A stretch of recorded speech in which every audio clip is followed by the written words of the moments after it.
Novalee, and today I'm by the Scarlet Runner beans, and I'm going to pick a few and show you what they look like and how to eat them. Okay, so let me pick a whole bunch. So here's a nice plump one, and contrary to information that's circulating on YouTube right now, these are not very good raw, and in fact they could probably hurt your stomach pretty bad if you did eat them raw. Now I know some people are saying the smaller ones, let me see, get them like this, little bitty. Yeah, you could nibble on this raw, but it's nothing like a sugar snap pea. It's not sweet at all, first off, and it also has a textured shell with little furries on it, so it doesn't taste good to eat this at all. It's not very enjoyable on the tongue, and there's really no sweetness to it. Hate to break the news to you. Now the beans start to get mature like they're supposed to be this big, and they can even get more mature and start to get the striations on them, and that's when they're actually beginning to dry. But I want to show you what they look like inside, because that's pretty cool. So let me show you one that I just picked. There you go. This is amazing. Look at the pink color. See that? And then when they get even more mature, they start to get kind of yellow and striated, and they're drying out a little bit. And I'll show you what those beans look like. They're this amazing purple color.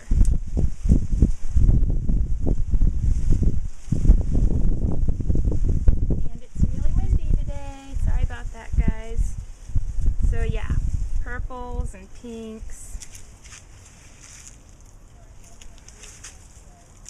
These beans are really beautiful. Anyway, so let me take you over to another part of the garden and show you how I eat these. I'm just going to pick a few more.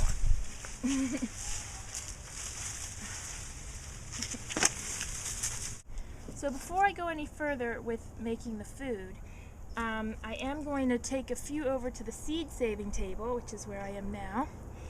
And especially these ones that are kind of older and more dry, we're just going to save them. So those beautiful dark purple beans have been grown 2 or 3 years now organically with lots of rock mineral dust, so they're definitely some really good beans worth keeping for another crop. And if we collect enough, we'll have food storage for quite some time. Now you can keep the pink ones too that are a little bit younger and just dry them out fully. You don't want to package them up or put them in an airtight container until they're completely dry. So one way to do that is put them at a low temperature in the dehydrator, or else you can just dry them in the sun if it doesn't get damp at night. Those are my cool seeds. Might make a necklace. Close-up time, just in case you didn't get the full effect before. Because if you have a problem with what I'm about to do with mine, which is cook them if you haven't guessed, then you're better off just not eating beans.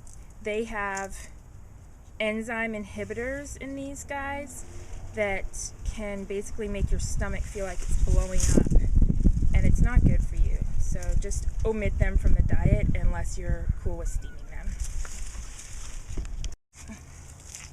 Hey everyone! Okay, so the first thing I'm going to do is put some broth in my pot. Now you can use water if you want, but I have this from boiling tree collards and Kakai pumpkin rinds together. And it made this really rich and very high in nutrient broth, which you don't want to waste. So I usually either drink this or reuse it to make something new. I'm going to put that in my pot. So what I'm going to do is use this power outlet here by the front door. And because you never want to plug it in really until you've got liquid in there so it doesn't burn the pot dry. Now is when I plug this in. And once it starts to boil a little bit, I'll throw my harvest in. So this burner is just a really cheap purchase. It was $10 at the Harbor Freight store with a coupon. No major investment. And again, I'm just using the plug from juicing outside and from doing juicing demos to plug it in. It's a little bit less dangerous for me than lighting up a fire out here. And then the pot was $10 at Target, and I get gift cards from there sometimes, so that's why I went there. But you could even get a pot at a garage sale for pretty cheap. And kind of the fun thing about cooking out in the garden is, for instance, there's a basil plant right here, so why not add a little bit of fresh basil?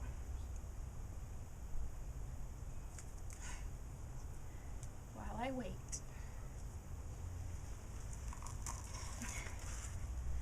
There's parsley and cilantro too.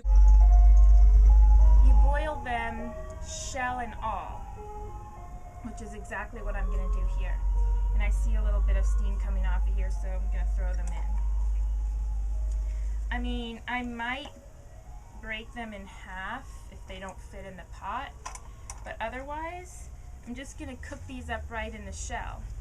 And then kind of use my teeth to suck the bean out.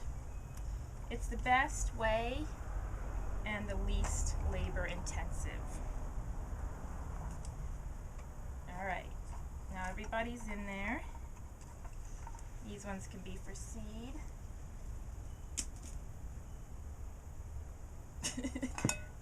Put the lid on, and these will take probably about 10 minutes. I don't like to overcook things.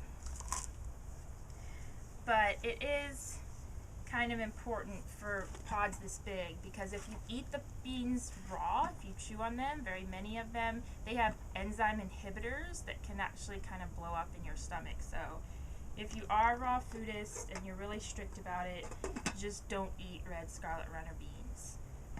They're just not good raw.